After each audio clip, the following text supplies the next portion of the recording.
오늘 우리에게 주신 하나님 말씀 로마서 8장 1절에서 11절까지의 말씀 다 찾으신 줄 알고 제가 봉독해 드리도록 하겠습니다. 그러므로 이제 그리스도 예수 안에 있는 자에게는 결코 정죄함이 없나니 이는 그리스도 예수 안에 있는 생명의 성령의 법이 죄와 사망의 법에서 너를 해방하였음이라.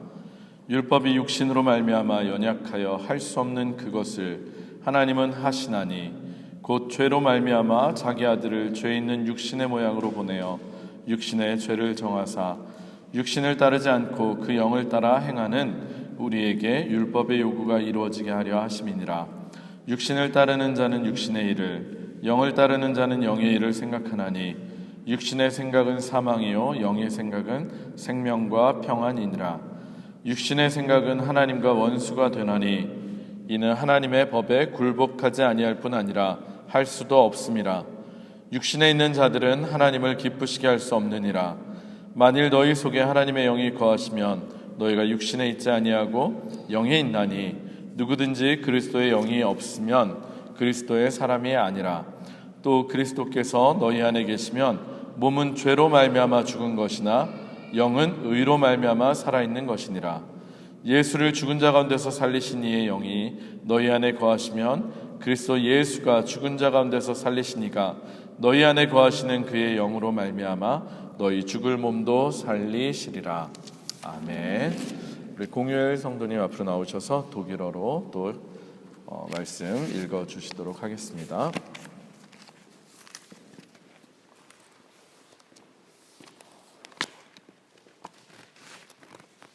Liebe Gemeinde, die heutige Bibellesung ist aus Römer Kapitel 8, Verse 1 bis 11.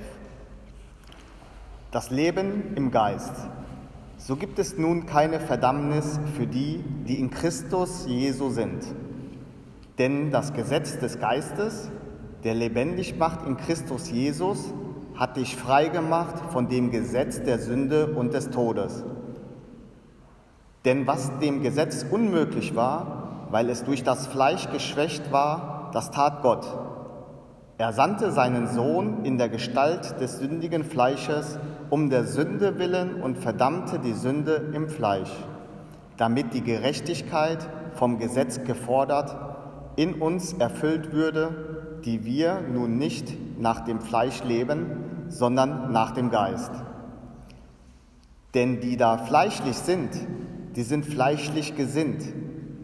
Die aber geistlich sind, die sind geistlich gesinnt. Aber fleischlich gesinnt sein ist der Tod und geistlich gesinnt sein Leben und Friede. Denn fleischlich gesinnt sein Feindschaft gegen Gott, weil das Fleisch dem Gesetz Gottes nicht untertan ist, denn es vermag's auch nicht. Die aber fleischlich sind, können Gott nicht gefallen. Ihr aber seid nicht fleischlich, sondern geistlich, wenn denn Gottes Geist in euch wohnt. Wer aber Christi Geist nicht hat, der ist nicht sein. Wenn aber Christus in euch ist, so ist der Leib zwar tot, um der Sünde willen, der Geist aber ist im Leben um der Gerechtigkeit willen.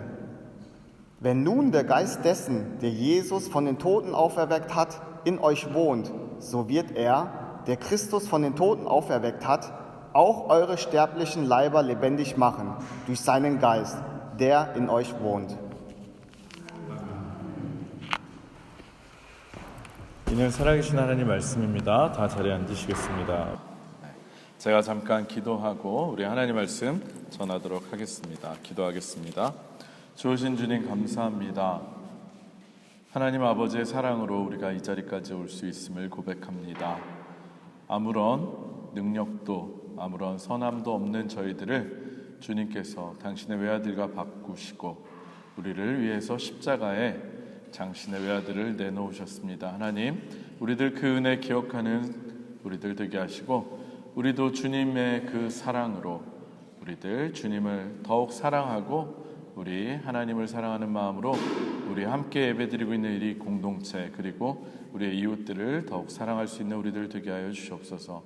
이 시간에도 부족한 자 주님 말씀 들고 단위에 섰습니다. 하나님, 저의 모습은 가려 주시고 오직 주의 성령만이 역사하는 하나님의 임재가 있는 시간 되게 하여 주시옵소서. 예수님 이름으로 기도합니다. 아멘. 할렐루야. 할렐루야. 반갑습니다. 오늘도 주님 전에 나와서 예배드리시는 여러분들 주의 이름으로 환영합니다. 오늘도 말씀을 통해서 하나님의 음성을 들으시고 또 깨닫는 귀한 결단의 시간이 되시기를 주님의 이름으로 축원합니다. 또한 오늘 테아터 공연이 있어서 아마 많은 분들이 오시지 못했는데요.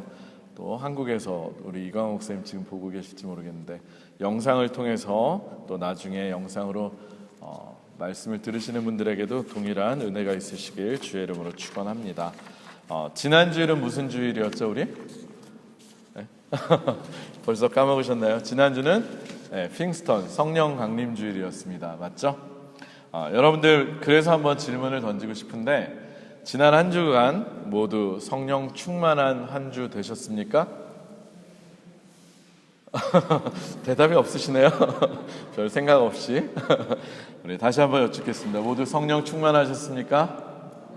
네, 감사합니다. 우리 교회에서 흔히들 성령 충만하라 라는 말을 참 많이들 주고받습니다.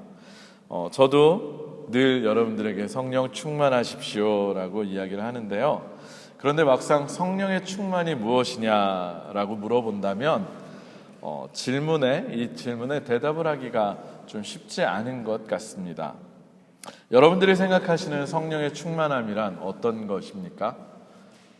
여러분들이 생각할 때 성령 충만하면 어떤 것 같습니까? 흔히 우리가 성령 충만이라고 하면 우리가 생각할 수 있는 것들이 막 방언을 얘기하고요, 그죠? 방언을 막 얘기하고, 요즘은 성령 집회한다 그러면 많이 그렇게 쓰러뜨리더라고요. 막 사람이 쓰러지고, 또 어떤 데서 뭐 금가루가 날린다 그러고 금리빨이 생긴다 그러고 뭐 그런 특별한 현상들을 얘기를 많이 하고 생각들을 합니다. 그래서 실제로 제가 말씀드린 게 거짓말이 아니고요.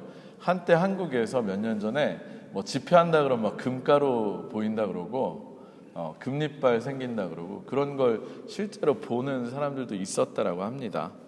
그리고 그런 것들을 통해서 성령 충만한 집회가 됐다 이러고서 광고를 하는 것도 보았습니다.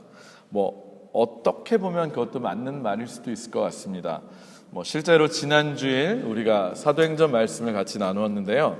사도행전 말씀을 통해서 살펴본 것처럼 성령이 충만하게 임했을 때 일단은 마가의 다락방에서 기도하고 있던 우리 120 문도 제자들에게 각국의 언어로 말하는 다양한 방언으로 말할 수 있는 역사가 일어났습니다.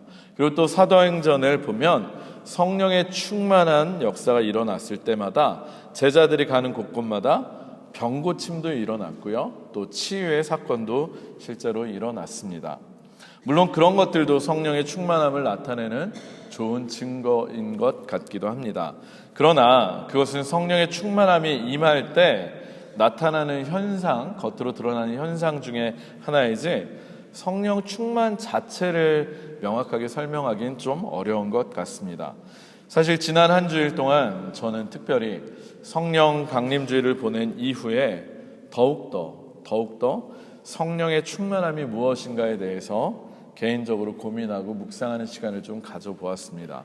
특별히 나는 정말로 성령의 충만한 삶을 살고 있는가에 대해서 한번 심각하게 고민을 해보았습니다.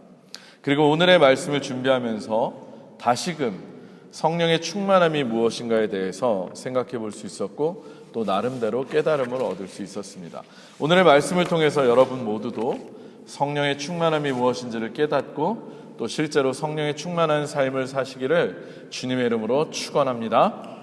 아멘. 네, 오늘의 말씀 로마서 8장의 말씀은 바울이 쓴 서신서 중에서 어쩌면 신약 성경 전체를 통틀어서도 핵심 중에 핵심, 가장 복음의 진수라고 말하기도 합니다. 그만큼 굉장히 유명한 말씀입니다. 특별히 로마서 8장은 굉장히 유명해서 어떤 신학자는 로마서 8장을 마치 반지, 성경 전체를 반지라고 한다면 반지에 있어서 우리 다이어 반지라고 하면 보석 그 가운데 박혀 있는 그 보석, 그리고 특별히 반짝반짝거리는 그 보석의 딱 핵심 부분을 로마서 8장이라고 할 만큼 보석과도 같은 말씀이라고 이야기를 했습니다. 실제로 로마서 8장의 말씀은 그만큼 복음이 무엇인지에 관해서 우리에게 잘 설명해 주는 말씀이고요. 또 우리가 늘 암송을 하면서 늘 외우고 있는 그런 말씀이기도 합니다. 아마도 신앙생활 제법 오랫동안 하신 분들 로마서 8장 1절에서 2절 암송하시는 분들 많으실 겁니다. 그렇죠? 암송하시죠? 네.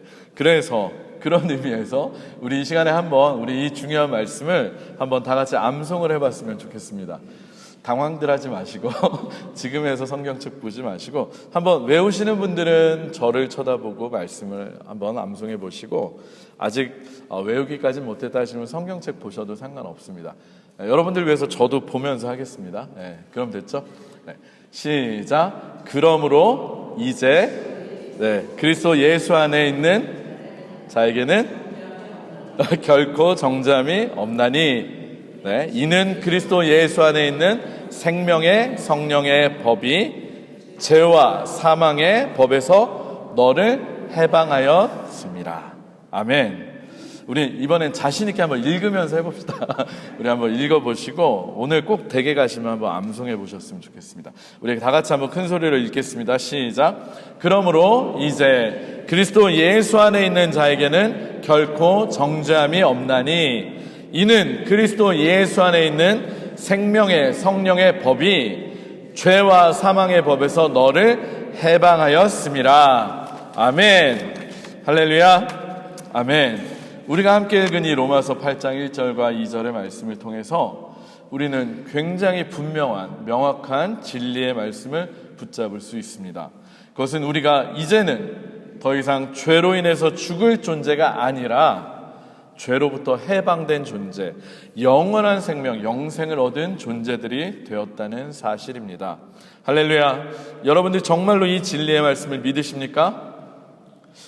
안 믿으시면 안 되는데. 자, 다시 한번 묻겠습니다. 여러분 정말로 믿으십니까? 아멘. 한번 크게 한번 아멘 합시다. 아멘. 네, 감사합니다. 맞습니다. 이제는 우리가 더 이상 죄로 인해서 죽을 존재가 아니라 새로운 피조물이 된 것입니다. 그런데 어쩌면 아마 이래서 대답을 안 하셨던 것 같아요. 아멘 소리를. 여기에는 굉장히 중요한, 정말로 중요한 전제가 하나 꼭 들어가야만 합니다. 앞서 제가 일부러 빼놓고 말씀을 안 드린 것이 있는데 그것은 바로 예수 그리스도 안에라고 하는 말씀입니다. 우리가 언제 어디에 있을 때 더 이상 죄와 사망의 법에 의해서 결코 정죄함을 받지 않고 생명의 성령의 법에 의해서 해방될 수 있느냐? 그것은 바로 예수 그리스도 안에 있을 때라는 것입니다. 그래서 우리에게 가장 중요한 건 예수 그리스도 안에, 이것이 가장 중요한 것입니다. 여러분들도 다들 아시는 것처럼 우리 인간 아담의 타락 이후로 죄로 인해서, 우리의 죄악됨으로 인해서 영원히 죽을 수밖에 없는 존재들이 되었고요. 그 죄의 영향력이 우리에게 늘 따라오고 있었습니다. 그 영향력으로부터 벗어날 수 있는 사람, 사망에 이르지 않을 사람이 단 한 사람도 없었습니다. 사실 우리가 앞서 읽어본 로마서 8장 1절에서 첫 시작하는 단어, 8장 1절의 첫 단어가 무엇입니까? 로마서 8장 1절의 첫 단어? 그러므로. 네, 맞습니다. 로마서 8장 1절은 그러므로로 시작됩니다. 이 그러므로라고 하는 것은 로마서 8장 1절과 2절의 이 선언이 하늘에서 뚝 떨어진 것이 아니라 앞에 나오는 7장까지 나오는 내용을 기반으로 해서 도출될 수 있는 이야기라는 것을 의미합니다. 특별히 바울은 로마서 7장의 내용을 통해서 율법 아래에 있는 사람들의 처지에 대해서 자신의 내적인 고백을 들어서 표현하고 있습니다. 이때 바울이 말하는 율법은 인간의 죄를 드러나게 할 수는 있는 것입니다. 그리고 율법 자체는 선하지만 인간의 죄악됨이 그 율법을 온전히 지키지 못하게 한다고 말합니다. 따라서 율법을 통해서 우리의 죄악됨만이 드러나게 될 뿐이라고 바울은 말하고 있습니다. 우리 한번 로마서 7장 14절의 말씀을 함께 읽어볼까요? 오늘의 본문 앞에 나오는 로마서 7장 14절의 말씀을 우리 함께 읽었으면 좋겠습니다. 다 찾으신 줄 알고 우리 같이 봉독하겠습니다. 시작. 우리가 율법은 신령한 줄 알거니와 나는 육신에 속하여 죄 아래에 팔렸도다. 그리고 이어지는 15절 이하의 내용을 보면요, 죄로 인해서 원하는 선을 행하지 못하고 원하지 않는 악을 행하려고 하는 아직도 육신에 속해 있는 그 자신의 모습을 고백하는 바울의 이야기가 나옵니다. 그리고 이러한 상황을 우리가 잘 아는 로마서 7장 22절의 표현을 통해서 바울은 잘 표현하고 있습니다. 우리 7장 22절의 말씀도 함께 한번 읽어볼까요? 7장 22절입니다. 시작. 오호라 나는 곤고한 사람이로다. 이 사망에 죄송합니다. 22절이 아니네요. 24절입니다. 네, 24절 같이 읽겠습니다. 시작. 오호라 나는 곤고한 사람이로다. 이 사망의 몸에서 누가 나를 건져내랴. 네, 기억하시라고 제가 잘못 읽었습니다. 오호라 나는 곤고한 사람이로다. 이 사망의 몸에서 누가 나를 건져내랴. 우리 바울의 그 심정이 한번 느껴지십니까? 율법은 하나님께로부터 왔기 때문에 그 율법을 따름을 통해서 우리는 하나님에게까지 나아가야 합니다. 그런데요, 여전히 죄악된 육에 속한 나는 율법을 행하기보다는 죄의 길로 가고 있음을 바울은 정말로 처절하게 고백하고 있는 것입니다. 그리고 이러한 처절한 자기 고백과 성찰 뒤에 나오는 해방의 선언이 바로 8장에 나오는 이 해방의 선언인 것입니다. 그런데 여기서 우리가 분명하게 한번 짚어봐야 할 것이 있는데, 이와 같은 7장에서 이처럼 처절한 고백을 하고 있는 바울이 과연 어떤 사람이었냐 하는 것입니다. 바울은 자신에 대해서 이야기를 했는데, 특별히 빌립보서 3장 5절에서 6절에서 이렇게 이야기를 합니다. 우리 한번 같이 찾아보실까요? 빌립보서 3장 5절과 6절의 말씀 우리 한번 같이 찾아보셨으면 좋겠습니다. 빌립보서 3장 5절과 6절. 이번에는 절수가 정확하니까 믿고 빌립보서 3장 5절에서 6절을 저랑 함께 읽어봤으면 좋겠습니다. 아마 잘 아시는 말씀일 겁니다. 우리 빌립보서 3장 5절에서 6절을 통해서 바울이 어떤 사람인지에 대해서 우리 한번 읽겠습니다. 시작. 나는 8일 만에 할례를 받고 이스라엘 족속이요 베냐민 지파요 히브리인 중에 히브리인이요 율법으로는 바리새인이요 열심으로는 교회를 박해하고 율법의 의로는 흠이 없는 자라. 아멘.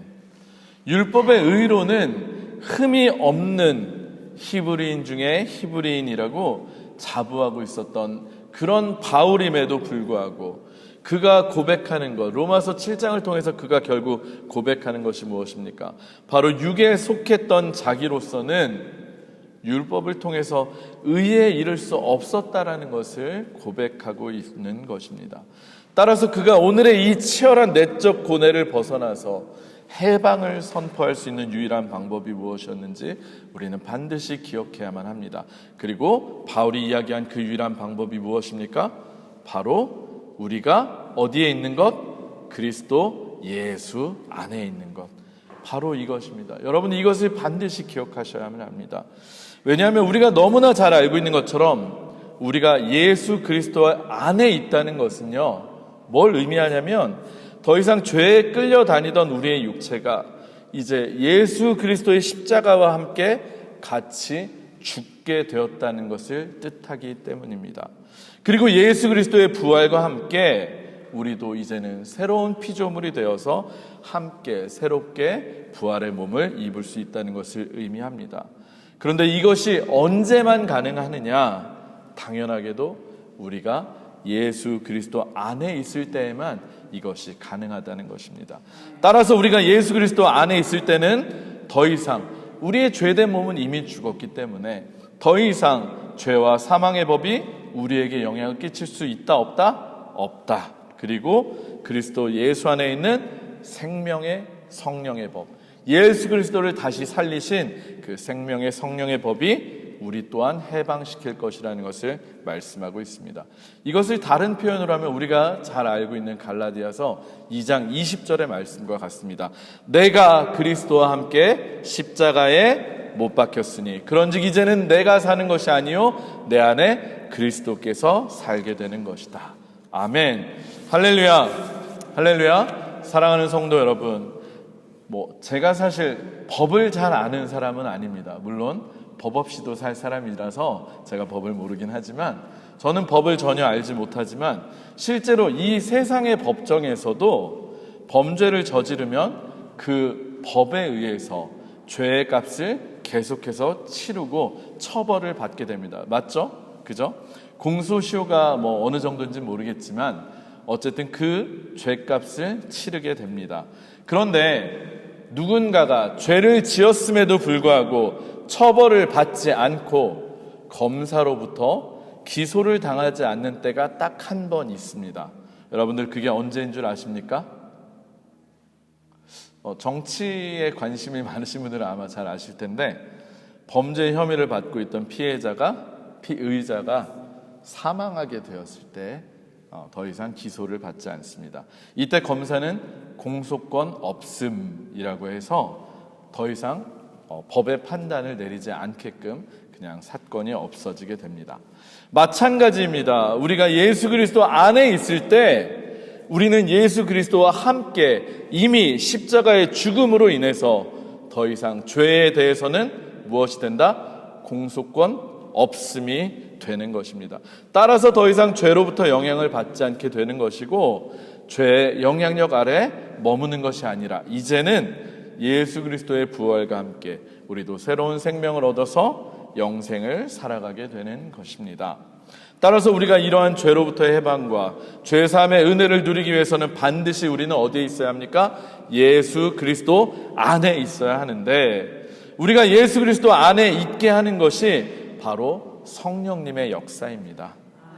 성령님이 우리 안에 계실 때 우리가 예수 그리스도 안에 있을 수 있습니다.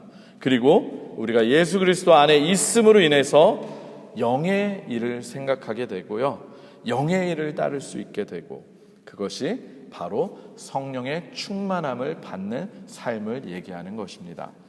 우리 오늘의 본문을 다시 한번 읽겠는데요. 오늘의 본문 8장 9절에서 11절을 한번 읽겠습니다. 오늘의 본문 로마서 8장 9절에서 11절을 한번 같이 읽도록 하겠습니다. 같이 읽겠습니다. 시작. 만일 너희 속에 하나님의 영이 거하시면 너희가 육신에 있지 아니하고 영에 있나니, 누구든지 그리스도의 영이 없으면 그리스도의 사람이 아니라. 또 그리스도께서 너희 안에 계시면 몸은 죄로 말미암아 죽은 것이나 영은 의로 말미암아 살아있는 것이니라. 예수를 죽은 자 가운데서 살리신 이의 영이 너희 안에 거하시면 그리스도 예수를 죽은 자 가운데서 살리신 이가 너희 안에 거하시는 그의 영으로 말미암아 너희 죽을 몸도 살리시리라. 아멘. 제가 말씀드린 것이 바로 이 말입니다. 결국 성령님이 우리 안에 거하신다는 것, 성령의 충만함이 있어야 우리는 예수 그리스도 안에 머무를 수 있게 되는 것이고요, 우리 안에 계신 성령님의 인도하심대로 그 뜻대로 사는 것이 바로 우리가 예수 그리스도 안에서 사는 삶이 되는 것입니다. 따라서 우리는 성령의 충만함을 받는다라고 하는 것을 이제는 새롭게 정의를 할 수가 있습니다. 성령의 인도하심을 따라서 예수 그리스도 안에서 사는 삶이라고 말입니다. 다시 한번 말씀드리겠습니다. 성령의 충만함이란 다른 것이 아니라 우리가 성령님의 인도하심을 따라서 예수 그리스도 안에서 살아가는 삶을 말하는 것입니다. 따라서 성령 충만은 앞서 제가 잠깐 얘기 드린 것처럼 단순히 이 금리빨이 막 생겨나는 것, 막 금가루가 날아다니고 막 사람들이 쓰러지고 막 이러는 것이 아니라 반드시 우리의 삶의 모습과 열매를 통해서 그것이 드러나게 됩니다.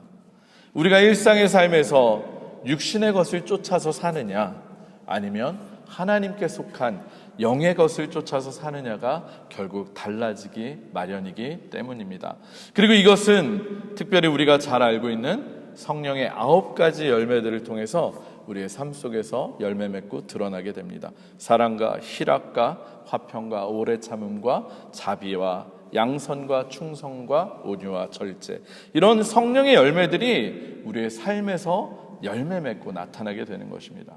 여러분들에게 한번 질문하고 싶습니다. 여러분들은 지금 성령의 충만한 삶을 살고 계십니까? 혹시 여전히 육신의 것을 쫓아서 육신의 만족만을 위해서 살고 계시진 않습니까? 여전히 세상적인 것, 돈을 추구하고 명예를 추구하고 세속적인 성공을 추구하고 나의 이름이 높여지는 것을 추구하고 여전히 그런 것들, 썩어질 것들만을 위해서 혹시 살고 계시지는 않으십니까? 아니면 정말로 영적인 것을 추구하면서 하나님께서 기뻐하시는 삶이 무엇인지를 고민하시며 그 일을 열매 맺는 삶을 살기 위해서 몸부림치고 계십니까? 바라기는 성령의 인도하심을 따라서 정말로 하나님이 원하시는 삶, 하나님이 기뻐하시는 삶을 사시는 저와 여러분들이 모두 되시기를 주님의 이름으로 축원합니다. 저는 그런데 항상 성령 충만한 삶, 제가 물론 이렇게 설명은 드렸지만 예수 그리스도 안에 있는 삶이 무엇일까를 생각할 때 이미지처럼 떠오르는 영화 한 편이 있습니다. 아마 여러분들 중에 보신 분이 얼마나 계실지 모르겠는데 아마 90년대 후반 내지 2000년대 초반 같아요. 언젠지 모르겠는데 예전에 개봉했던 영화인데 닮아야 놀자라고 하는 그런 영화가 있었습니다. 혹시 기억하십니까? 모르시죠? 네. 박신양이라고 하는 배우는 혹시 아시나요? 잘 모르시나요? 상관없습니다. 어쨌든 영화의 주인공은 박신양인데요. 이 배우가 조직폭력배 두목으로 출연을 하는 영화입니다.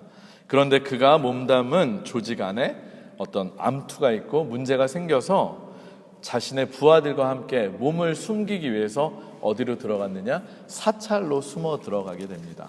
네.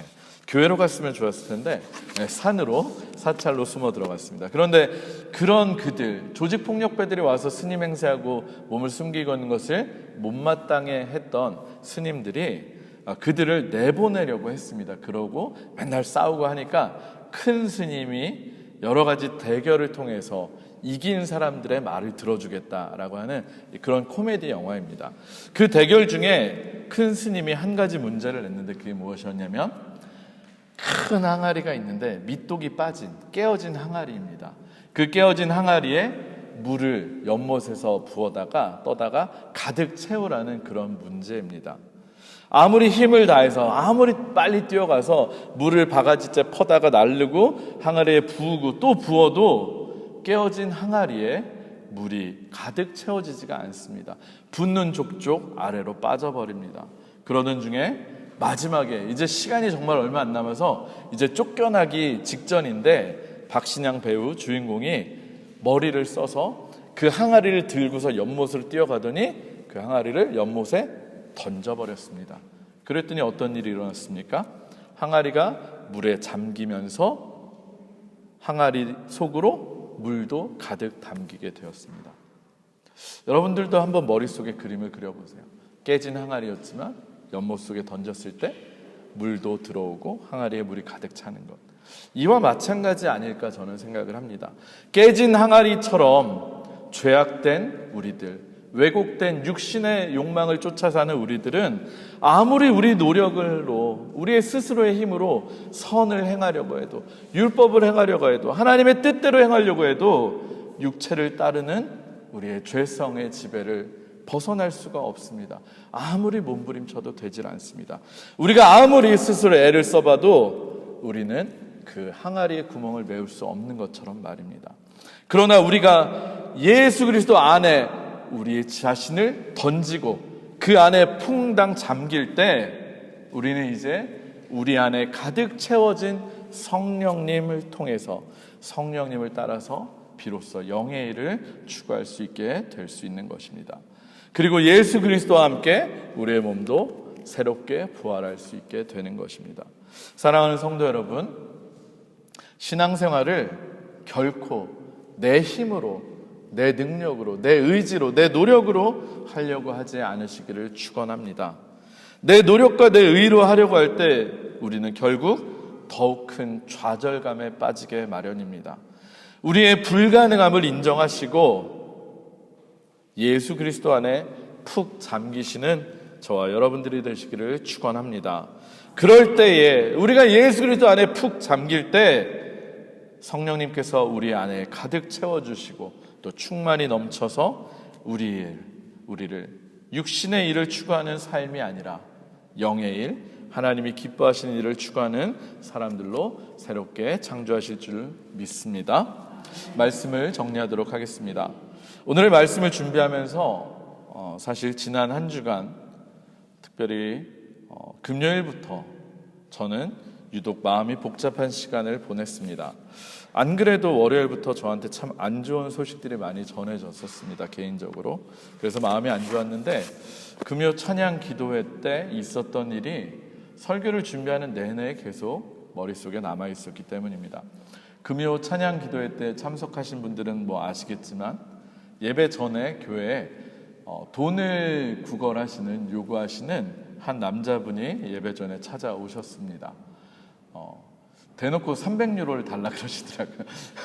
조금 도와주시오도 아니고 좀 당황스럽기도 했고, 그분을 정말 어디까지 믿을 수 있을까 이런 생각도 있고, 예배 준비하는데 바빠서 일단 우리 권사님, 장로님들한테 맡기고, 그러고 났더니 이제 그냥 뭐 돈이 안 나올 것 같아서 그런지 돌아가려고 하더라고요.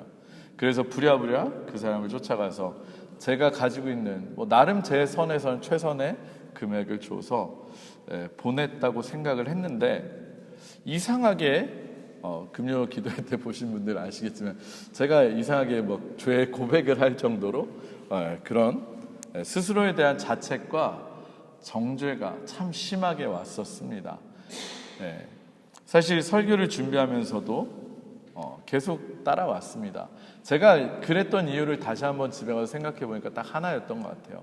뭐냐면 그 사람을 히브리서 말씀처럼 정말로 손님 대접하듯이 후하게 대접하고 뭐 이랬어야 됐다, 이것도 있지만 그 불쌍한 인생을, 교회 앞까지 찾아온 인생을 그저 돈만 줘서 보낸 게 목사로서 참 내가 부족하구나, 자책이 많이 되더라고요.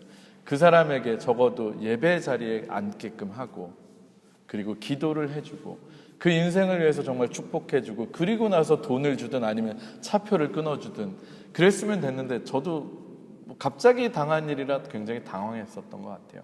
그리고 가는 거에 그래도 좋은 기억으로 가게 하려고 따라가서 예수님 믿냐 물어보기도 하고 나름 하기는 했는데, 그리고 돈도 줘서 보냈는데 계속 예배 드리는데 그 마음이 남았습니다.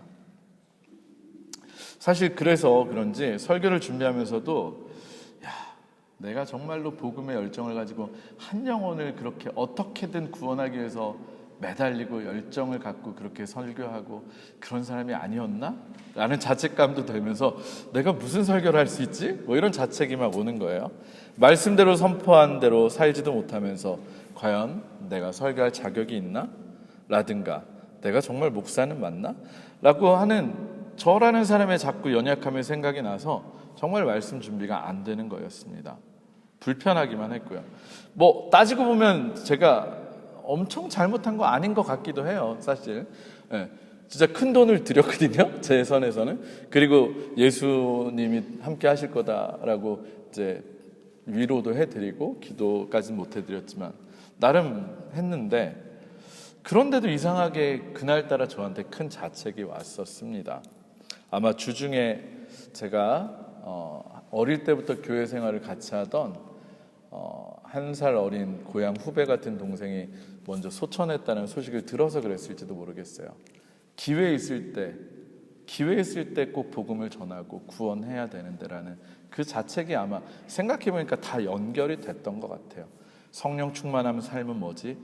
제가 요즘 계속해서 사도행전 설교하면서 우리 교회가 성령님께서 하나 되게 하셨고, 그로 인해서 우리 교회가 복음을 전하는 교회가 돼야 됩니다 했고, 또 이른 죽음을 당한 제 후배를 생각하면서 정말 기회 있을 때 한 번이라도 더 복음 전해, 이 생각까지 하고 있었는데 막상 교회 앞까지 찾아온 그에게 그렇게 못했던 것 생각해보니까 그렇게 연결이 되더라고요.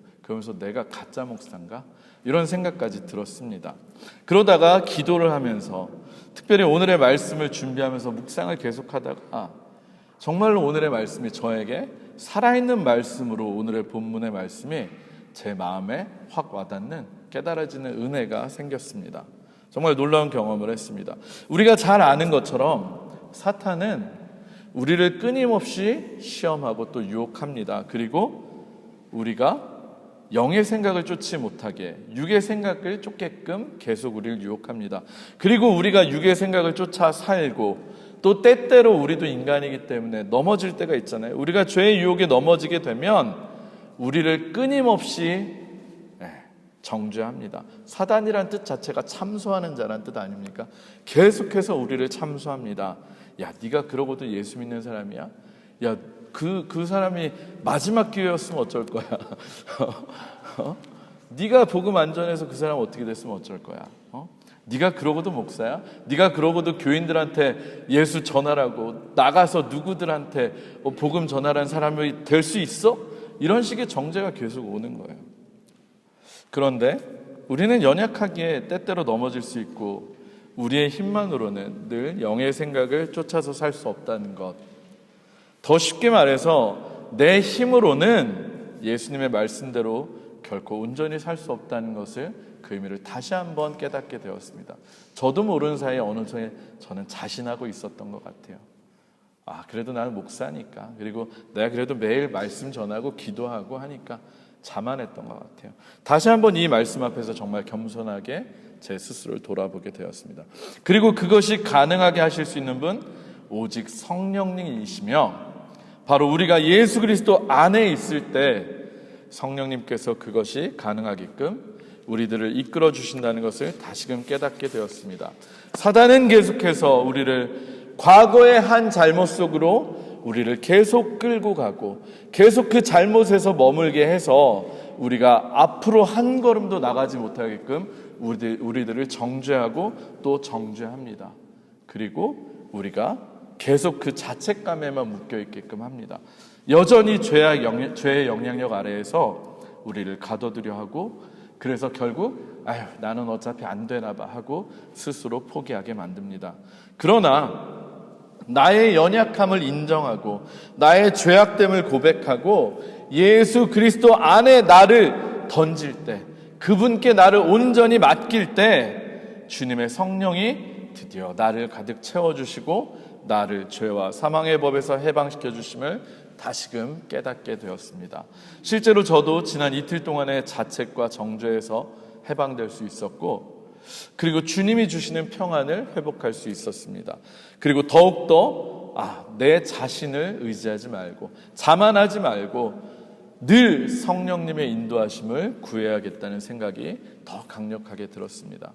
늘 성령님의 인도하심을 따라 살기를, 그래서 성령님께서 주시는 능력으로 복음도 전하고 구원을 선포하고 누군가를 만날 수 있기를 다시 다짐할 수 있는 힘을 얻게 되었습니다.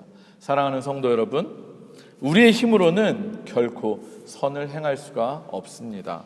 그러나 우리가 우리의 연약함을 인정하고 예수와 함께 내가 죽었음을, 이미 내가 예수님과 함께 죽었음을 고백하고 성령님의 이끄심을 따르는 삶을 살 때 우리는 예수 그리스도 안에서 생명의 성령의 법을 따라 죄와 허물에서 해방될 줄로 믿습니다.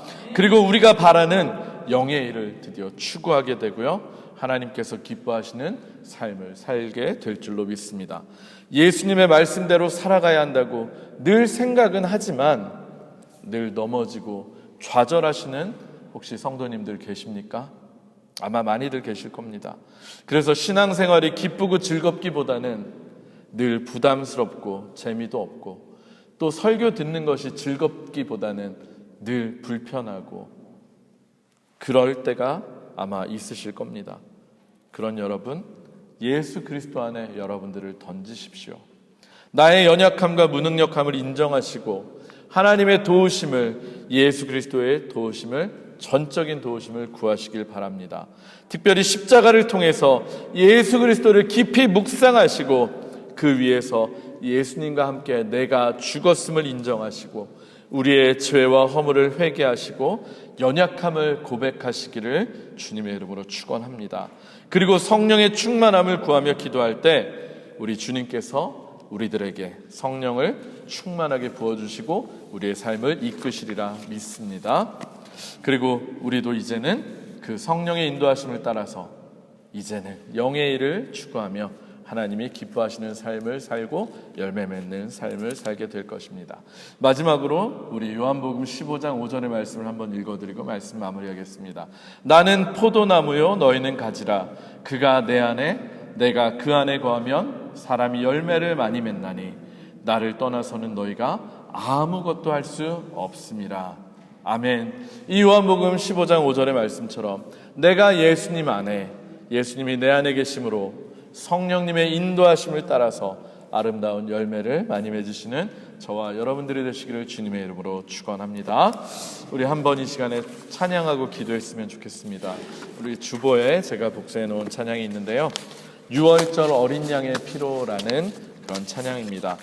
우리 6월절 어린 양 되신 그 예수님의 십자가 보혈로, 그 능력으로 우리는 이미 죄의 문제 해결되었고 해방함을 얻었습니다. 더 이상 정죄함이 없는 줄로 믿습니다. 이제는 그 보혈의 능력 아래에서 성령의 충만하심으로 늘 승리하는 우리의 삶이 되길 원합니다. 우리 같이 찬양하고 기도하시겠습니다.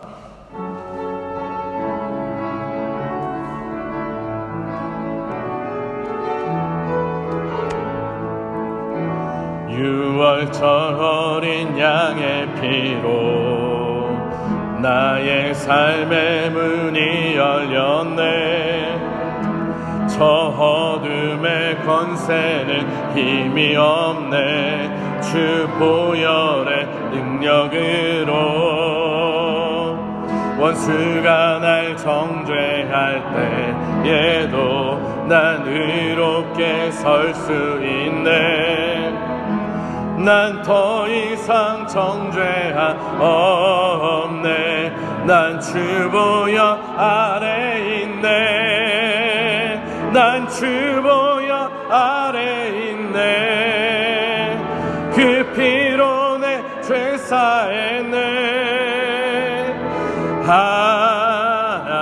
하나님의 긍휼 날 거룩해 하시었네.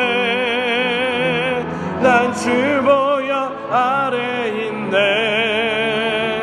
난 원수의 어떠한 공격에도 더 이상 넘어지지 않네. 난 주 보혈 아래 있네. 우리 한 번 더 찬양합시다. 유월절 어린 양의 피로 나의 삶의 문이 열렸네. 저 어둠의 권세는 힘이 없네. 주 보혈의 능력으로 원수가 날 정죄할 때에도 난 의롭게 설 수 있네. 더 이상 정죄함 없네. 난 주 보혈 아래 있네. 아멘. 난 주 보혈 아래 있네. 그 피로 내 죄 사했네. 하나님의 긍휼 날 거룩해 하시었네. 난 주 보혈 아래 있네. 난 원수의 어떠한 공격에도 더 이상 넘어지지 않네. 난 주 보혈 아래, 난 주 보혈 아래 있네. 난 주 보혈 아래 있네. 그 피로 내 죄 사했네. 하나님의 긍휼 날 거룩해 하시었네. 난 주 보혈 아래 있네. 난 원수의 어떠한 공격에도 더 이상 넘어지지 않네. 난 주 보혈 아래 있네. 우리 시간에 한번 우리 말씀을 생각하며 또 찬양을 생각하며 기도합시다. 원수는 여전히 우리를 참소합니다. 네가 그러고도 예수 믿는 사람이냐? 우리가 우리 힘으로 예수 그리스도의 말씀대로 살아가지 못할 때 원수는 끊임없이 우리를 정죄하고 죄의 영향력 아래 우리를 가두려고 합니다. 하지만 우리가 우리의 불완전함을 인정하고 우리의 불가능함을 인정하고 예수 그리스도의 십자가에 우리를 맡길 때, 우리를 예수 그리스도 안에 의탁할 때 주의 성령이 우리에게 새로운 생명의 법으로 우리를 이끌어 주실 줄 믿습니다. 이 시간에 우리 한번 기도합시다. 주님, 우리의 능력이 아니라 주님의 능력으로 새 삶을 살기 원합니다. 이제 더 이상 죄의 영향력이 아니라 생명의 성령의 법으로 이제는 살아나가는 우리가 되기 원합니다라고 우리 다 같이 한번 통성으로 기도하겠습니다. 좋으신 아버지 하나님 감사합니다. 오늘도 말씀을 통해서 우리에게 하나님의 복음과 우리의 구원함과 자유함을 허락해 주시니 감사합니다. 하나님, 우리들 말씀의 능력을 입기 원합니다. 하나님, 주의 성령의 능력을 얻기 원합니다. 아버지 하나님, 우리가 아무리 애쓰고 우리가 아무리 힘쓰고 노력하더라도 우리의 능력으로는 하나님의 일을 온전히 이룰 수 없고 또 때때로 우리는 유혹에 넘어지고 쓰러지기도 합니다. 하지만 그때마다 원수는, 마귀는, 사단은 우리를 넘어뜨리고서 우리를 정죄하고 우리를 죄악의 영향력 안에, 사망의 그늘 안에 우리를 묶어두려고 합니다. 하나님, 우리들 그 속임수에 넘어가지 않고 온전히 우리의 부족함을 고백하며 하나님께 회개함으로, 주님께 회개함으로 나아감으로 온전히 주님께 우리의 몸을, 우리의 마음을 드릴 수 있도록 도와주시옵소서. 우리가 그리스도 안에 있을 때 우리는 더 이상 정죄함이 없을 줄로 믿습니다. 예수 그리스도의 생명의 성령의 법이 이제는 우리를 죄와 사망의 법에서 해방하신 줄로 믿사오니 우리들 그 구원의 능력을 살아나가는 우리들 되게 하여 주시옵소서. 이제는 우리들 해방되게 하여 주시옵시고 우리들 이제는 성령의 충만함, 성령이 이끄시는 대로 하나님의 법을, 하나님의 뜻을, 영의 일을 감당할 수 있는 우리들 되게 하여 주시옵소서. 하나님, 우리의 연약함을 주님께 올려드립니다. 우리의 죄악됨을 주님께 올려드립니다. 우리의 연약함 가운데 하나님의 강함이 나타나게 하시고 우리의 연약함 가운데 주님의 능력이 나타나게 하여 주시옵소서. 이제는 내가 사는 것이 아니라 내 안에 그리스도가 산다라고 하는 바울의 고백이 바로 우리의 고백이 되게 하시고 그것이 우리의 능력이 되게 하여 주시옵소서.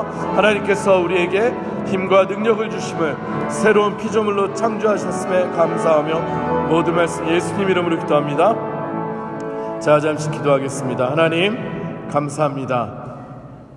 로마서 8장의 말씀, 이 해방의 선포가 실제로 우리의 삶에서 나타나는 역사가 되기 원합니다. 하나님, 우리들 더 이상 육신의 뜻을 따르는 죄의 권세에 종속되어 있는 그런 우리들 되지 않게 하시고 이제는 그리스도 예수 안에 있음으로 말미암아 살리는 영, 생명의 영, 성령의 법을 따라 사는 우리들 되게 하여 주시옵소서.